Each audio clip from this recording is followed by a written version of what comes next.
Assalamualaikum warahmatullahi wabarakatuh. Apa kabar Namis? Alhamdulillah, pasti kalian dalam keadaan baik kan? Nah, untuk kita mulai pelajaran kita mulai dengan lapas basmalah. Bismillahirrahmanirrahim. Untuk mempersingkat waktu, mari dilihat videonya. Assalamualaikum warahmatullahi wabarakatuh. Oke, kita balik lagi nih ke pembahasan kita masih di tema 7 nih. Subtema 2, peristiwa kebangsaan seputar proklamasi kemerdekaan PB 4, 5, dan 6. Nah, Miss mau memperkenalkan nih salah satu orang yang berjasa dalam untuk Indonesia. Nah, namanya Ahmad Subarjo yang lahir di Karawang, Jawa Barat pada tanggal 23 Maret 1897. Nah, beliau ini dikenal sebagai sosok yang rendah hati dan bersahaja. Peran yang menonjolnya adalah ketika beliau ikut menjadi panitia 9 yang merumuskan Piagam Jakarta yang menjadi cikal bakal pembukaan UUD 1945. Beliau juga menjadi penengah antara golongan muda dan golongan tua ketika terjadi perbedaan pendapat. Nah, perbedaan itu muncul ketika akan menentukan waktu pembacaan proklamasi. Ahmad Subarjo juga dikenal sebagai tokoh perumus naskah proklamasi kemerdekaan Indonesia. Beliau diperintahkan oleh Insinyur Soekarno untuk mengutip kata-kata dari Piagam Jakarta, terutama bagian pembukaannya, yaitu atas berkat rahmat Allah maka rakyat Indonesia menyatakan kemerdekaannya. Nah, kalimat tersebut diminta untuk dijadikan kalimat pembuka naskah proklamasi. Pada akhirnya disepakati kalimat pertama pada teks proklamasi kemerdekaan Indonesia adalah kami, bangsa Indonesia, dengan ini menyatakan kemerdekaan Indonesia. Kalimat ini berasal dari kutipan alinea ketiga Piagam Jakarta. Nah, coba kamu perhatikan unsur-unsur budaya Indonesia. Pertama ada religi, yaitu kepercayaan. Kemudian ada mata pencarian, ada teknologi, ada kesenian, ada pengetahuan, ada sistem kemasyarakatan dan bahasa. Nah, perjuangan mempertahankan kemerdekaan. Ketika bangsa Indonesia memproklamasikan kemerdekaannya, banyak pihak asing yang tidak menyetujuinya. Pihak-pihak asing tersebut antara lain sekutu, terutama Belanda dan Inggris. Demikian pula dengan Jepang. Banyak tentara Jepang yang masih tersisa di Indonesia belum mengetahui jika mereka telah kalah dan menyerah kepada sekutu. Mereka juga belum tahu nih jika bangsa Indonesia telah merdeka. Belanda datang nih kembali ke Indonesia dengan membonceng Inggris. Inggris merupakan perwakilan sekutu di Asia Tenggara. Tentara Inggris diberi nama AFNE di bawah pimpinan Jenderal Sir Philip Christison. Inggris bertugas melucuti senjata tentara Jepang yang masih ada di Indonesia serta membebaskan tawanan perang sekutu. Nah, perjuangan rakyat dalam rangka mempertahankan kemerdekaan Indonesia dilakukan dengan dua cara, yakni perlawanan fisik dan diplomasi. Perlawanan fisik dilakukan dengan kontak senjata. Adapun perjuangan dengan diplomasi dilakukan melalui meja-meja perundingan. Perlawanan fisik dilakukan di berbagai daerah, antara lain ada pertempuran 10 November 1945, kemudian ada Palagan Ambarawa terjadi pada tanggal 15 Desember, kemudian ada Bandung Lautan Api yang terjadi pada 23 Maret, kemudian ada terjadinya Medan Area terjadi pada tanggal 10 Desember, dan terakhir ada serangan umum 1 Maret 1949 di Yogyakarta.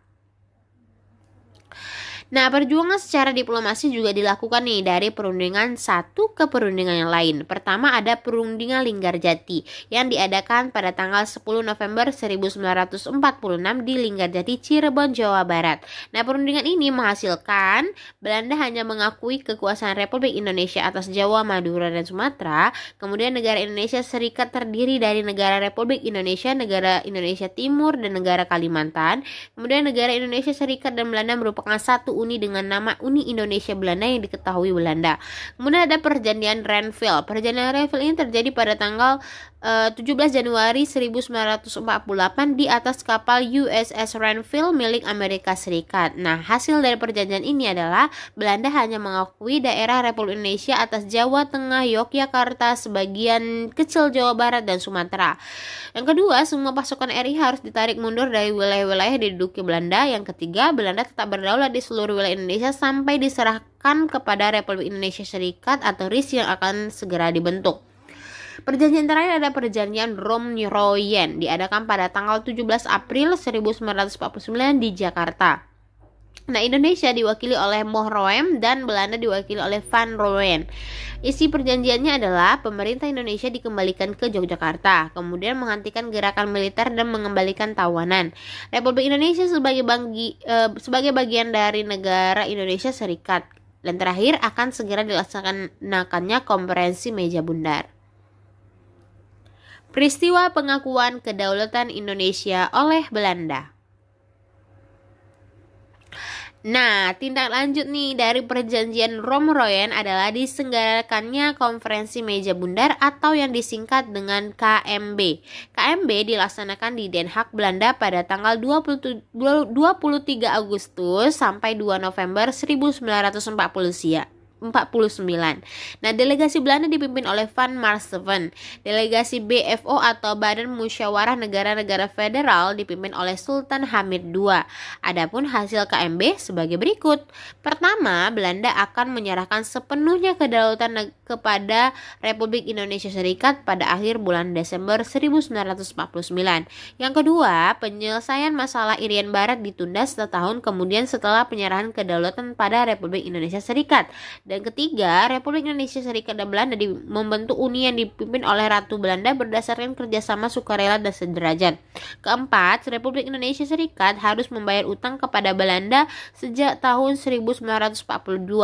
Kelima, pembubaran KNIL dan memasukkan anggota KNIL ke APRIS. Keenam, kapal-kapal perang Belanda ditarik kembali dari Indonesia. Ketujuh, konstitusi Republik Indonesia Serikat dipermaklumkan kepada kerajaan Belanda. Nah, hasil KMB ini juga mengembalikan wilayah-wilayah Indonesia menjadi satu kesatuan kecuali Irian Barat. Konferensi berteman dalam keragaman. Nah, anak-anak dari berbagai penjuru Nusantara saling bertemu dan berkenalan di Jakarta pada tanggal 14 sampai 18 Oktober 2003. Mereka mengadakan konferensi nih, Nak. Konferensi adalah rapat untuk bertukar pendapat mengenai suatu masalah yang dihadapi bersama. Semua anak menyadari bahwa mereka berbeda, ya kan? Nah, tetapi mereka mempunyai tekad yang sama, yaitu perbedaan bukanlah alasan untuk bertengkar antar satu dan yang lainnya. Bahkan mereka berhasil menyusun sebuah kesepakatan tentang cara menyikapi keragaman bangsa. 1. Tentang keragaman agama. Kami tahu perbedaan agama janganlah dijadikan alasan terjadinya pertengkaran dan perpecahan. Bertegur sapa, senyum, dan adil harus dilakukan kepada siapapun walaupun berbeda agama. Agama itu mengajarkan kebaikan. Perbedaan agama itu anugerah dari Tuhan karena di sanalah kita bisa saling mengisi, saling berbagi, dan saling menolong. Untuk itu, di rumah kami bisa berbagi cerita tentang keragaman agama kepada adik, kakak, ayah, dan ibu, memperkukuh iman dengan menjalankan ibadah yang kami anut dengan sebaik-baiknya, tetap percaya pada agama yang kami anut sepenuhnya dengan tetap bertoleransi pada agama lain agar persatuan antar umat beragama tetap terjaga. Nah, di sekolah kami bisa tidak mempermasalahkan agama yang dianut teman-teman, tidak bertengkar hanya karena agama, memberikan kesempatan teman-teman melakukan ibadah. Kedua, tentang keragaman budaya. Kami tahu Indonesia memiliki suku dan budaya yang beragam, bahwa setiap budaya memiliki ciri tersendiri. Tiap daerah mempunyai senjata tradisional, rumah adat, tarian, pakaian, permainan, dan makanan yang wajib kami hargai dan hormati. Pengetahuan kami tentang kebudayaan orang lain masih sangat terbatas. Kami pun belum begitu jelas tentang kebudayaan milik daerah sendiri. Nah, kami tahu ada masalah. Orang lebih senang membanggakan daerah sendiri. Orang sering merasa budayanya yang paling baik. Orang sering merasa daerahnya punya kelebihan lebih baik dari yang lain. Padahal beragam itu indah, sebab jika semua daerah sama tidak akan menarik.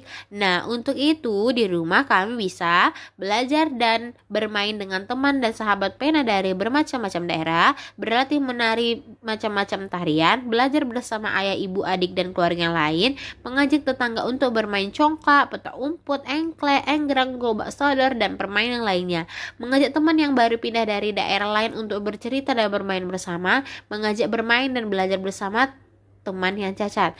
Di sekolah, kami bisa mengajak teman untuk tidak mengatakan ih terhadap budaya lain, meminjam buku dari perpustakaan tentang macam-macam budaya, membaca cerita-cerita daerah dan bermain dengan teman-teman, mengajak teman untuk menyapa dan bermain dengan teman yang baru. Nah, segitu aja nih penjelasan dari Miss. Kalau belum jelas, kamu bisa menghubungi Miss langsung. Assalamualaikum, bye-bye. Oke, sudah kamu lihat kan materi hari ini? Kalau begitu, selamat mengerjakan LKS dan tetap mematuhi protokol kesehatan dan tetap sehat. Assalamualaikum warahmatullahi wabarakatuh.